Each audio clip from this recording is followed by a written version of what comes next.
My name is Joanna, and my Keystone project is evaluating the effect of microcredit on the population of urban females in Costa Rica, particularly looking at the cases of the microfinance institution Fundación Mujer.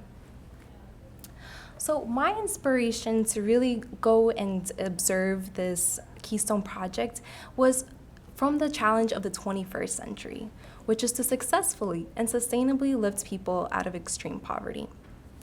One of the lauded solutions to tackling this problem is microfinance. And as many of you might know from previous presentations, or might not know, microfinance is the gateway for financial services for low-income individuals, particularly entrepreneurs, who lack access to these resources.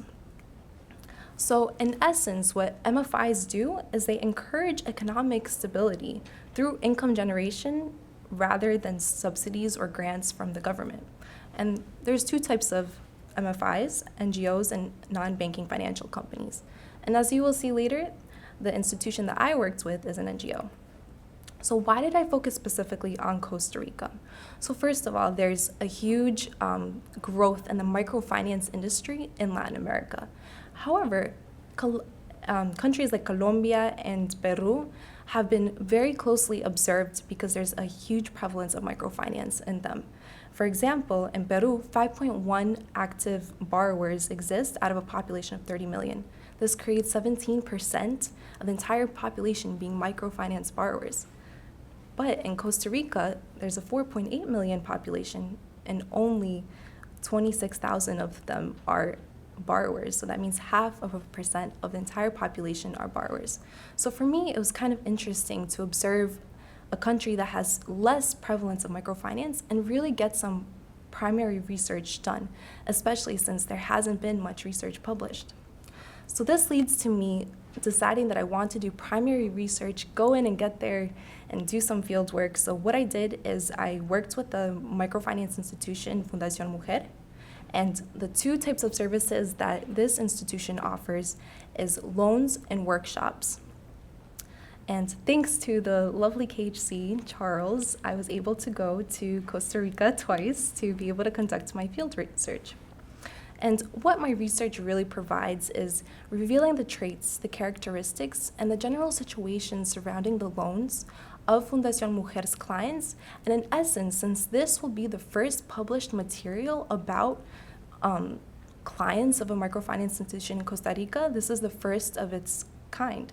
So what my findings also provide is whether these loans that are granted to the microfinance clients actually create an effect. So to look a little bit about how I concluded what I will share with you as my results for whether there is an effect, is I designed a survey primarily oriented towards female entrepreneurs or females who want to be entrepreneurs and who are situated in urban areas of Costa Rica. What I did is in August, I went and I conducted interviews with 40 clients, and then in January, I went back and I conducted 40 interviews with non-clients who share similar characteristics. How I decided where I was going to do the interviews depended on the representation of the operations of the microfinance institution. So I did a representative sample, and in total, I did 40 interviews per group, 23 in the main central region, and about 9 and 8 interviews for the rest of the regions. The way my survey was characterized is in 5 sections to really hit the points of collecting empirical evidence as well as quantitative evidence. So it covered the following sections, and I was able to get data such as sacrifices that they made, able to get household income, business income, other economic well-being variables. And the way that I collected this interview survey material was through phone calls, through meeting individually, through meeting through groups. And ultimately what I did was I translated the interviews, coded them to make data, and I analyzed it in Excel and as well as in the econometric software eViews. So now a little bit about the results. As I mentioned before, the surveys were taking place in the 3 main regions where the Fundación Mujer Microfinance Institution is based. So all of these variables were very similar, so not significant in terms of difference. Next, there was the marital status. So were these two groups similar based on their marital state? It turns out that because a little bit of the treatment group was a little bit older, that it affected how many women were divorced as compared to widowed. More of the treatment group was widowed, and therefore there's a little bit of a statistical significance for these characteristics that should be otherwise the same. What this means, by the way, is that when I do my regressions, I have to control for these variables to come to the true outcome of whether the loan affects economic well-being variables. So other characteristics are whether they have a job, the number of clients they have, if their husband works with them, and if they're from Costa Rica originally. So as you can see, whether the husband works with them, 38% of the treatment group had their husband work with them, as opposed to only 5% of the control group. So this was a significant difference, which in what otherwise should be a similar characteristic, something else I have to control for.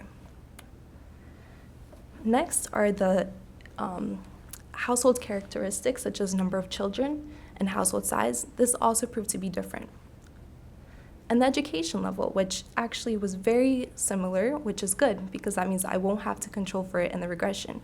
And my hypothesis as to why there's such a difference in all of, number of children and household size, but not in education, is because it's not customary for women, especially women in Costa Rica, to achieve past secondary education. At least 50% are not going past that level. And then there was also a slight difference in how many owned a house as opposed to didn't own a house, something else I had to control for. And in general, the risk willingness was pretty much the same except for the unwilling characteristic. So now, what are these characteristics? What am I going to be evaluating? So what is different about these two groups? And it's their economic well-being. As you can see in each of these categories, there's a significant difference between the household income, so how much the whole household makes as a total, the business income, how much is generated. And so this is what I'm ultimately testing. And the amount of sacrifices they made. It actually turned out that even though most of the interviewees said and indicated that they do make a sacrifice, the types of sacrifices they made were slightly different. Everyone, obviously, at least some people said, yes, I make a sacrifice for this, this, and this. But more people in the control group said they make sacrifices of consuming less food and less quality food than the treatment group. So ultimately, how does this translate to the objective of figuring out, do these loans affect the economic well-being of the treatment group, of the clients? So what I did was I ran a regression on whether the loan affects the household income given that there is a treatment group and a control group.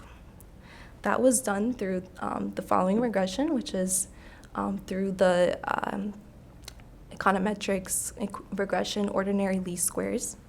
And so it turns out that this specific model represents 23%. So the R squared represents the amount that the model explains the actual relationship between the variables. I don't have the second model visible, but as you add the controls for the whether they receive a loan or not, it actually proves to be a higher R squared, and it's still significant whether they receive a loan, but the coefficient is a little bit smaller. As well, when you run for the amount of the loan that they get, it also turns out to be significant, which is indicated by the p-value, and the R squared is significantly higher. So that was for household income. Business income is also positively affected. It's positively affected in the way that that the amount of the loan actually, so the the loan increases the business income. Also, another significant variable, which I found interesting, was whether the husband works with you actually increases your business income. So in general, the empirical results also show that the treatment group really found that the loan helped them. As you can see from the results, they felt that the loan brought them more clients and made their business more successful. And in general, 90% were very satisfied or satisfied. So this leads to my conclusion that microfinance, in this particular case with Fundación, genuinely did make a difference. It increased the economic well-being variables, especially household income. And as a recommendation, to expand services to include savings, for instance, would also greatly increase the happiness and well-being of the clients. So thank you very much.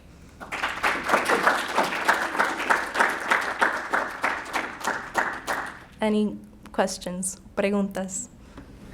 Yeah, how did you find your control group? Absolutely, great question. So the way that I got the treatment group, obviously, is that the clients were the treatment group, so I did a randomized selection.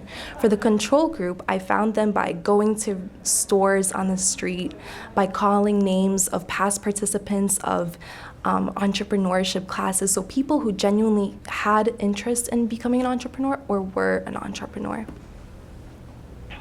Any other questions? What methodology do you use to compare the regressions that you were talking about, like when you aggregate the variables? So I used the dummy variable of whether they are treatment or not. So that was able to tell, okay, so they are a treatment. This is how much it's going to impact the household income. What implications do you think this has for the future of microfinance in Latin America?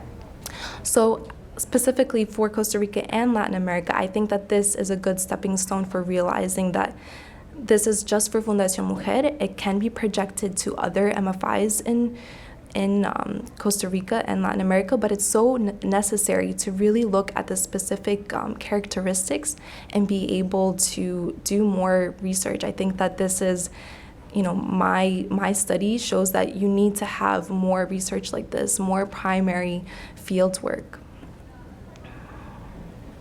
All right, I think time is up, but thank you all so much.